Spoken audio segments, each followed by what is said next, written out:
I was talking to Jeanette about texting. That's how texting kind of means the same, right? Talking.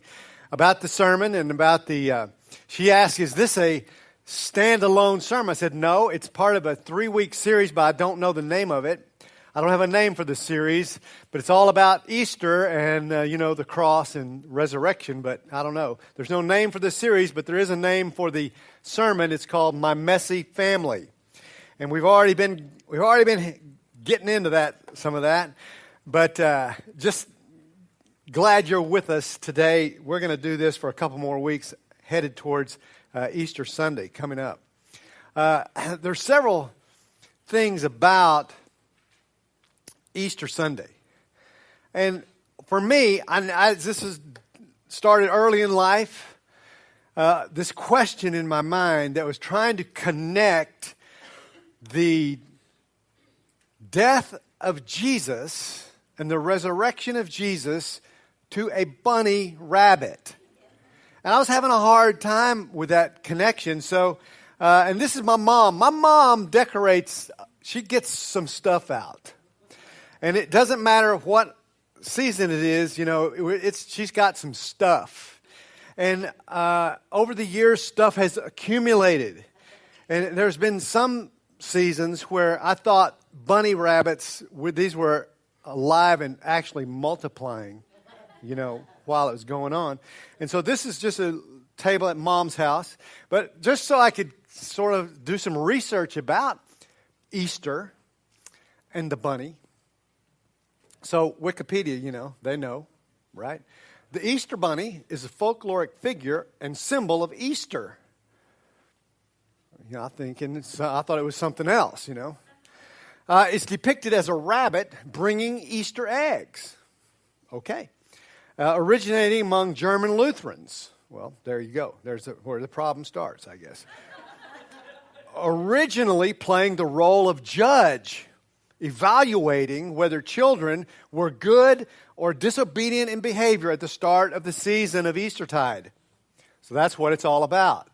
Have you been good or not good? I suppose. Then it says the Easter bunny is sometimes depicted with clothes, I guess. And in the legend, the creature carries colored eggs in his basket, candy, and sometimes also toys to the homes of children, as such shows similarities to Santa Claus. They both bring, anyway, this was a little too much for me. Because I was thinking that Easter was about something else. And evidently Mom was too, because not only, you see this set up here, but if you notice closely, there's also that, But it was kind of overwhelmed by still that, right? So the series that we're going to talk about is not about bunnies. It's not about eggs. We're going to have some Easter egg hunting, but that's not what we're going to talk about today. So today we're going to read from our Bibles a little bit. So, phones, read from your phone or whatever you got. And we're going to read fast over some. I'm going to highlight a few things. But today we're going to talk about the connection between not just that Jesus died, but that he was human and he actually could die. Okay? That was even a possibility for the creator of the earth. So 1 John starts out like this. In the beginning was the Word, and the Word was with God, and the Word was God. He was with God in the beginning, and through him all things were made. And without him, nothing was made that has been made. Okay, this is Jesus. He's come into the world, or he's coming, not yet, but he's created everything, right? You got that part? He created, nothing was made without him. And then later down in verse 12, it says, if you receive him and you believe in his name, you can be children of God. But the main verse I want to hit on here is this verse 14. And for some, for some people, they'd say this is maybe the most important verse in the Bible. I can see why it's definitely top 10, right? The Word became flesh and made his dwelling among us. Get that. The creator of all things became flesh.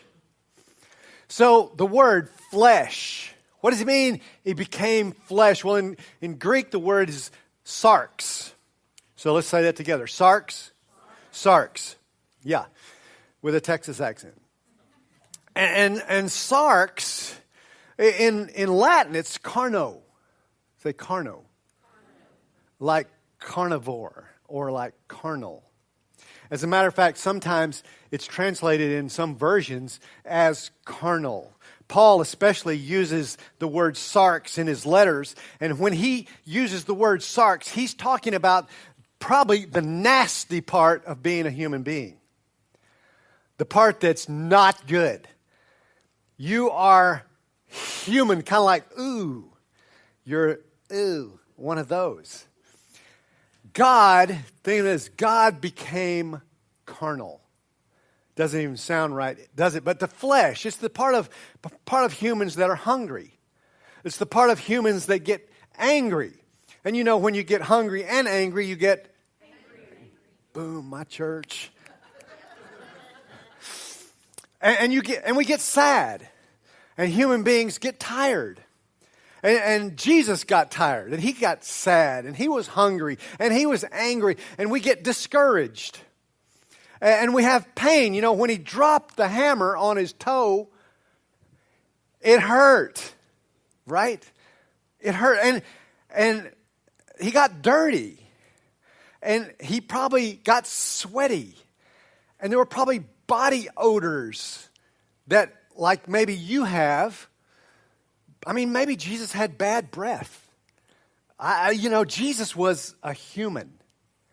And so this idea that he's human is really important for us today. We're going to talk about this and how it really impacts our relationship with God. He came from heaven to earth to show the way. So I want to say he was human in every way. Sometimes people will say they'll do something wrong. Usually some kind of bad behavior, and their excuse for it is, or what they say next is, well, I'm only human. And Jesus would say, yeah, but you don't have to do that. Being human is not like you're lower than. Being human is like awesome. And God became one of us. He created us first, and then he became one of us. Just like Jesus. So he came and he became flesh like we are flesh to show us how to live. Like the song. He came from heaven to earth to show the way. He's going to show us how to do this. He was like us. And so his life, he is a role model for us. Show us how to live. In Hebrews it says he was also tempted in every way, just like us. So I don't know when he dropped the hammer on his toe, did he cuss? I don't know cuss words in whatever he spoke, whether it was Hebrew or Aramaic, but I don't know. But he was tempted so that means he had all the temptations I've had. He's been tempted to steal. He was tempted sexually. He was tempted to be prideful. And of anybody who ever lived, couldn't it be him who was, right? Look what I've done. So he was tempted in every way, and yet none of these human characteristics controlled his behavior. None of them controlled his attitude. He was human, but it wasn't an excuse for him. He didn't let those things control him. So he came to show us how to live, but also he became flesh like we are flesh to show us how to die. Death, more than some of these other things like hunger or fatigue or body odors. Death is our enemy. And yet death is so just normal. It's like part of every human's going to do that, right? We're going to die. We know we're going to die. And yet death has this grip on us, and there's this thing, the fear of death, So he came not only to show us how to live, but also to show us how to die. He died, and in our Easter story, instead of eggs, we get this other thing, life. He died, but then he was raised again. He defeated death. Resurrection means it's showing us how to die. Resurrection is part of it. That resurrection means we're going to overcome death and the fear of death. And all of what I'm going to call death's associates. Here are some of death's associates. Meaninglessness. Like, why am I here? I don't matter. Nothing. What do I do? Everything I do will be forgotten. And it will be. But, we have this fear or this feeling of meaninglessness. Jesus says, no, I'm overcome that. Because instead of meaninglessness, I'm going to offer you a life of purpose. And then loneliness. I love how our first slide this morning, it was new to me. Is that the first time we used that slide? Probably not. You belong. You belong here. Instead of loneliness, what Jesus shows us how to do is belonging. That we belong. We belong. There's a place where you belong. It's with your family here. It's not only that. There's another of death's associates is scarcity. I'm going to run out. What am I going to do? I'm not going to have enough money. I'm not going to have enough food. I'm not going to have enough clothes. I'm not going to have enough time. I don't have enough. And Jesus says, no, you have all you need. I'm going to provide you with all you need. And then there's the biggest one is that I'm going to be unloved. And Jesus says, because I don't know if I deserve love. I haven't earned love, so I'm not lovable. And I don't know if you've ever felt unlovable before. I've felt unlovable. And Jesus comes to say, you may be unlovable under your standards, but you're loved. So all these things that are associated with death, he's not only come to overcome death, physical death itself, but all of death's associates. He came to teach us how to live, and he came to teach us how to die. But mainly, maybe most of all, he became flesh, like we are flesh, to reveal to us and to remind us of our true identity. I want to put it like this. The Gospels are our family's identity story. Matthew, Mark, Luke, and John, they tell the story of Jesus, but they're also telling my family story. This is me. This is who I am. I'm part of this family. Let me go into that a little bit more, but just know this, that Jesus becomes flesh to show us how to live, to show us how to die, but then also to show us who we are. That we're children, that we're daughters, and that we're sons of God. Our identity manifesto is the life and teachings of Jesus. Our identity statement as an individual and as a group is the life and teachings of Jesus. The Gospels, this is who we are. This is the story. The Gospels are the story of who we are.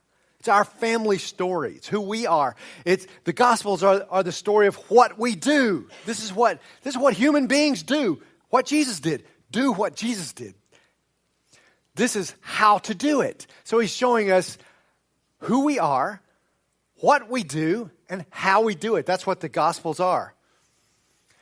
So we come to this, he became flesh, and this next statement is hard to wrap my mind around, but that the God who is infinite in power and perfect in love became a person. And that just blows my mind. He's infinite in power, and he's perfect in love, and he became human. Like me. Like me. I was born on January 22nd, 1953. I, exploded into the world, fully human. I was covered with hair, ironic. My dad nicknamed me the missing link between, apes and humans. That was me. And here I was. And I've been human ever since. Like Jesus, he became flesh. He became like me. Now, here's the next thing. All of us, we are members of his family.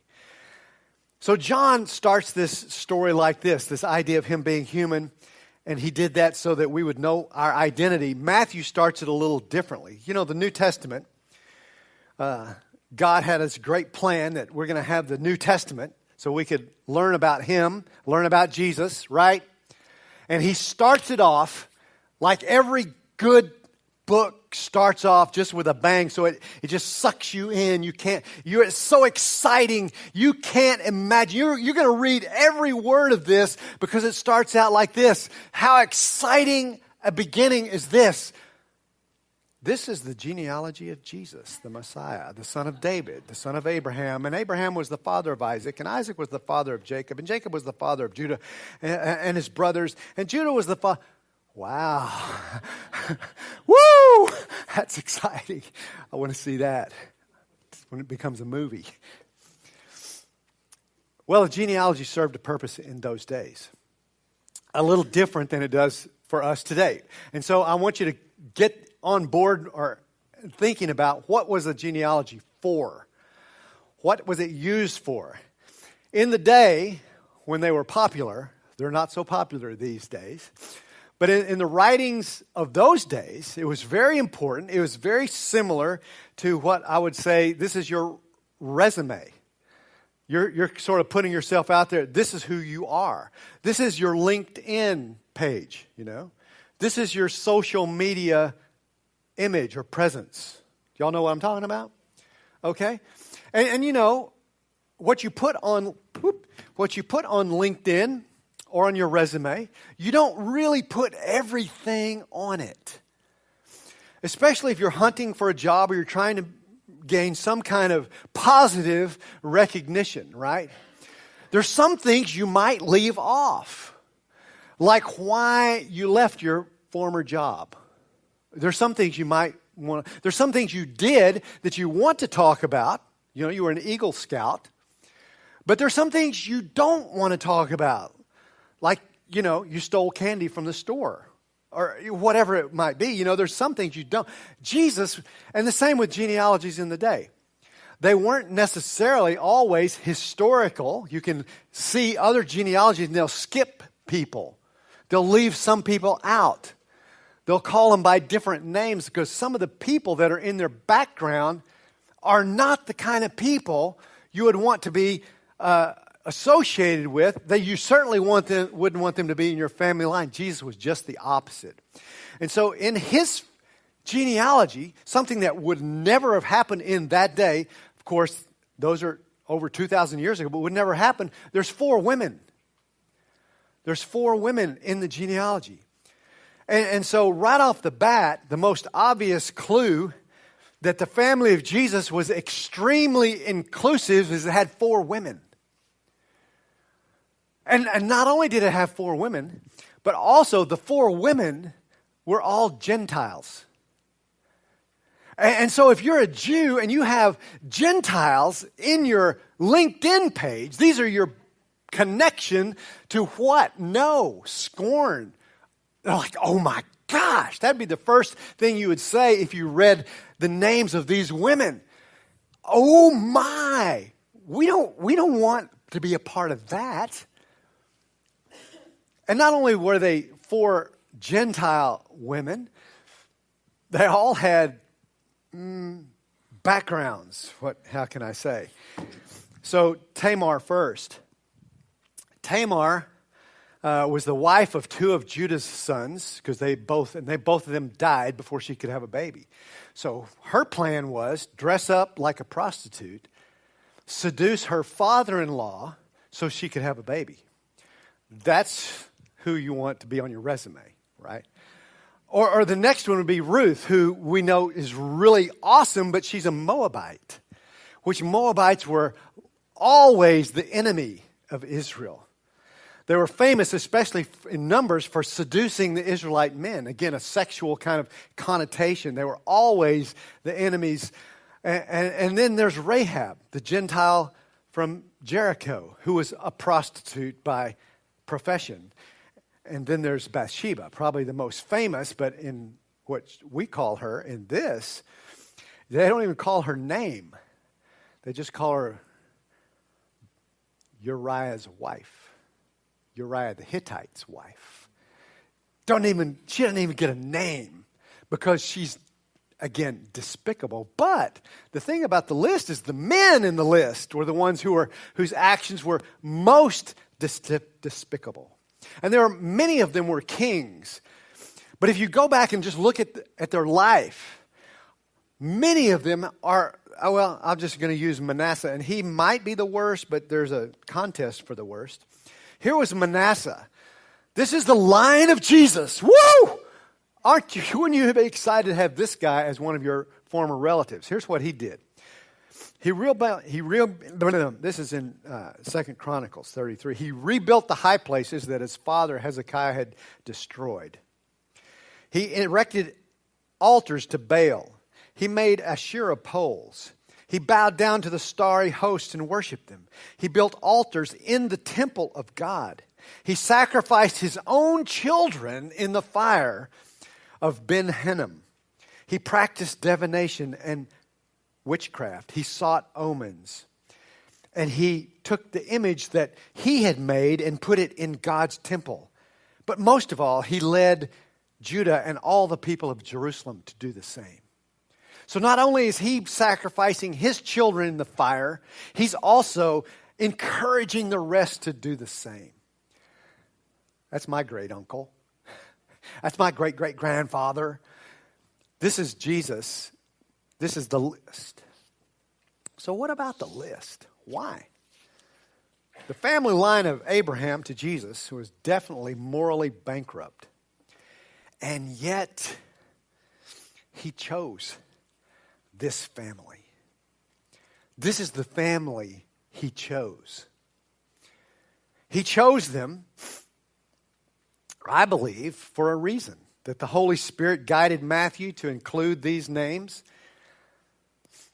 so that we could know that our identity as children of God is based on his love, not our performance. We're part of his family, not because of what we've done, but because he loves us. We're part of his family is not because we're worthy to be in his family, but because he chose us because of his love for us. God chose this family to remind us that his love meets all the requirements to be a son or daughter in his family. I'm thinking, and this just hits me because I looked over at Jeremy and I'm thinking about Eleni going to college. She's going to college. She's got a great deal at college. She had other great deals at college. You know why?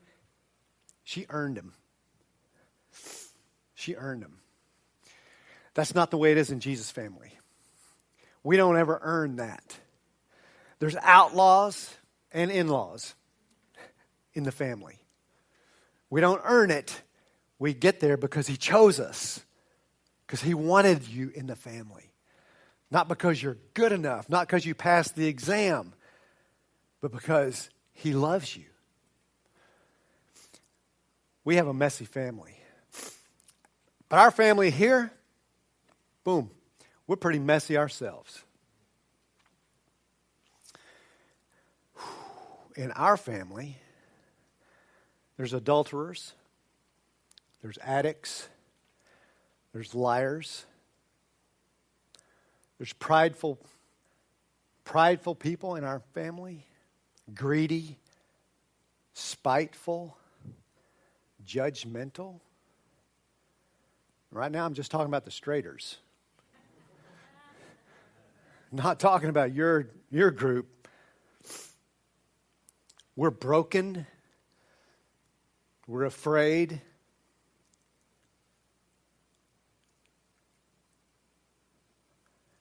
We're lonely. We're wounded.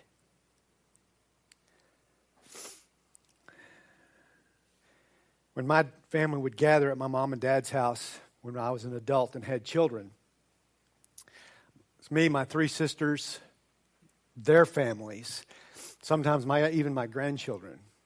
And we'd gather up before the meal, and at certain occasions, we'd stand in a circle, and Dad would, I'm going to use this, he'd pontificate, you know what I'm saying? Tell stories. And he would talk about the family, and then we'd pray. We'd hold hands and pray. And Dad would always pray or say this as part of his prelude to the prayer about our family, that we're family, we love each other.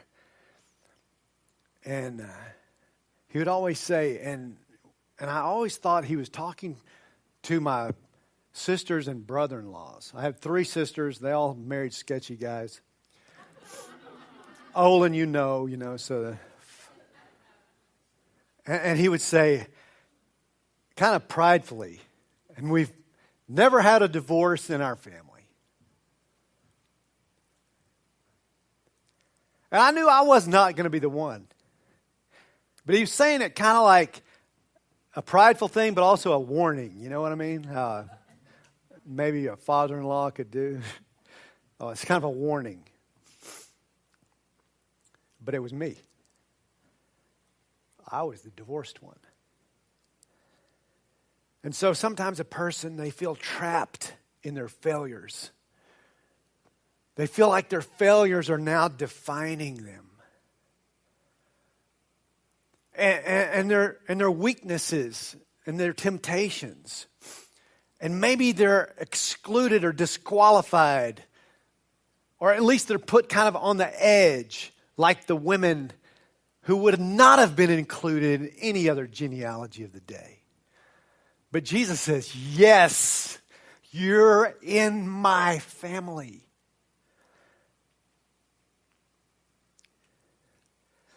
As I'm thinking about this, in this last statement, his death was the ultimate demonstration that he became flesh so we could be part of his family. So I'm thinking of this song lyric, the song Reckless Love. The overwhelming, never-ending, reckless love of God. It chases me down, fights till I'm found, and leaves the 99. I couldn't earn it. I don't deserve it, and still you give yourself away. Oh, the overwhelming, never-ending, reckless love of God. When I was your foe, your love still fought for me. You've been so, so good to me. When I felt no worth, you paid it all for me. You have been so, so kind to me. Oh, the overwhelming, never-ending, reckless love of God. There's no shadow you won't light up. There's no mountain you won't climb up coming after me. There's no wall you won't kick down and no lie you won't tear down coming after me. There's nothing God wouldn't do to rescue you. And the rescue we need is freedom from losing our way. Freedom from losing our identity. So when you begin to wonder, who am I? Or you begin to wonder, who cares for me? After all I've done, I don't deserve his love. And that's true. But he came for you, and he came for me. He became flesh for you, and he became flesh for me. He died for you, and he died for me. He was raised for you, and he was raised for me because we are his kids. And there's nothing he won't do for us.